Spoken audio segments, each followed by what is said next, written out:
no uZuma sisi samsupporta kabili kabi kwi-ANC kuwona wonke amacala akhe saba naye dawamba amanga ngenkandla. Zuma was never a true leader. Weyuza mhlambe kuzomele ke siqale si understand i-definition yakho ye-leadership ukuthi yini i-leader wena. What does that word mean to you? Because what it might mean for you, it might not be what it means for me. And for me, I think the only leader we have left in South Africa right now is uZuma. Okay, Angati the only, but the best leader we have at the moment, uZuma. And the reason why ngiti Angati uZuma or yena yedwa, it's because I can see upcoming leaders within the movement engiyona, which is Umkhonto Wesizwe. I see ukuthi uZuma is multiplying through this organization, and I'm very pleased with that. Now, let's go back to le eyokuthi namsupporta kabili. I think ukuthi kodwa ubuqonda ukuthi kabi kwa ANC. The fact ukuthi niyabala ukuthi namsupporte kangaki, it means ukuthi beningasupporti yena beniyisupporta nina.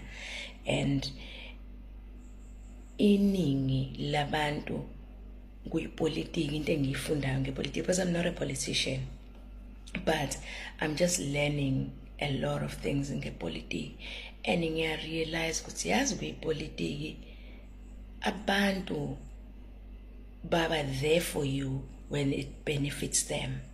And if it no longer serves them, then they're no longer there for you. So, lokhu ukuthi nina namsupporta kabi kabi uZuma while esekwi-ANC. Namsupporta because he was in power. He could benefit you somehow. You'll had something in it for yourselves. It was never about uZuma, it was always about yourselves. That is why uthe mangabe ngasekho emandleni namjikela njengotshwala esiswini. Ukube ngiyakwazi ukubona ukuthi umuntu wesilisa noma umuntu wesifazane bengizoku-addressa kahle, but ake ngithi ke user mina, the only thing engiyibonayo la ukuthi abantu be-ANC bayithanda bona, abayithandi ANC. Because ukube niyayithanda i-ANC njengamanje kuningi kakhulu okonakalayo and okonakele phambi kwenu kwi-ANC. Nithule, nenza ngathi aniboni. So, whether you believe ukuthi Zuma was a leader or not is irrelevant for me, because I know that Zuma is a leader, and I think at the moment in the whole country he is one of the best, and the whole country knows it. In the whole universe, he is one of the best. Excuse me. Firstly, in our country, in the continent, and then in the whole of the universe. Everybody knows uZuma. Everybody, with leadership, it's either they fear him or they admire him. But akekho umuntu ongamazi uZuma futhi ongacabangi ngoZuma la ikhanda lakhe ngisho phesheya.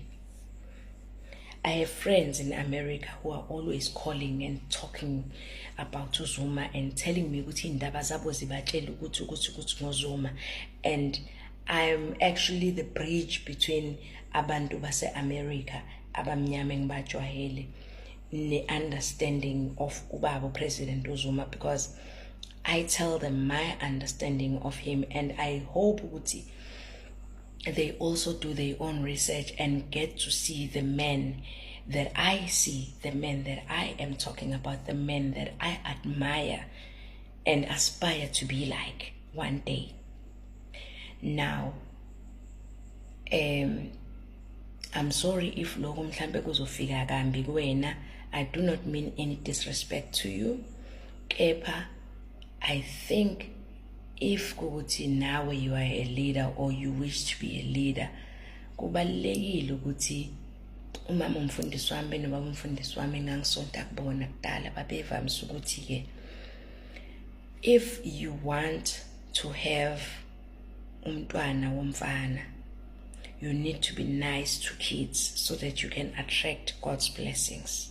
So if you want to be in a leadership position, speaking ill of uZuma will not advance your wishes, your desires to become a leader. Instead, kuzokushaya, you will regress instead of progressing, because now you are despising that which you wish to be. Because kwakhona nje ukuthi uthi umuntu awumfuni, but put so much energy into that person, it tells me ukuthi ay man, you have not calculated kahle kahle ukuthi which is which. Ukona kuphi ofuna ukwenza. Do you want to hate this man or do you want to be like him?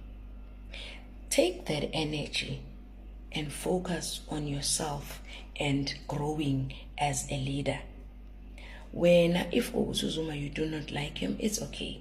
Take what is good that you have learned while supporter njengoba ushuthi you have supported him, and leave what you do not like.